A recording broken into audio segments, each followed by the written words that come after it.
நண்பர்களே பார்த்தீங்கன்னா நம்ம இங்கே எங்கே இருக்கோம்னு கேட்டிங்கன்னா நம்ம ஊரில் எங்கள் ஊரில் 100 நாள் வேலை திட்டம்னு ஒன்று வச்சு ஒரு குளம் அமைச்சிருக்காங்க. அந்த குளத்தில் பனைமரம் வச்சுருக்காங்க. அந்த பனைமரத்தை நீங்களே பாருங்கள், நல்லா முளைச்சிருக்குது. இன்னும் கிட்ட நெருக்கமாக வச்சுருக்காங்க. இது குளத்தில் இதே மாதிரி பண்ணை மட்டும் வைக்காமல் ஊர் ஓரம் ரோட்டு ஓரத்துலலாம் வச்சா நல்லாயிருக்கும். அந்த ஒரு ஓரத்தில் நல்லா முளைச்சிருக்குது. இது நம்ம வைக்கணும்னு நினச்சோம், ஆனால் அவங்க வச்சுருக்காங்க நிறையா. நான் ஒரு இதாக வைக்கணும், அதுக்கப்புறம் நம்ம ஊரில் இல்லை 4 மாதம் 6 மாதம்கிட்ட. இது வந்து இந்த கிடங்குக்கு வரக்கூடிய ஓடை, கிடங்குக்கு இந்த இதுதான் ஓடையிலேருந்து தண்ணி வரும் போட்டிருந்தாங்க. இந்த மேடு கொஞ்சம் மேடாயிட்டுது. அதுக்கப்புறம் பாறை நிறையா வந்துட்டு அதை எடுத்துக்கிட்டு இருக்காங்க. இனிமேல் தான் எடுப்பாங்கன்னு நினைக்கிறேன்.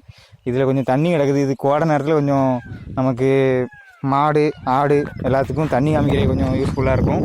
நம்ம இப்போ வந்தது தண்ணி காமிக்க தான் வந்தோம். மாடு எங்கே கிடக்குன்னு கேட்டிங்கன்னா அதுதான் நம்ம வயல். அண்ணனுக்கு தான் ஒரு மாடு, அது பெரிய மாடு.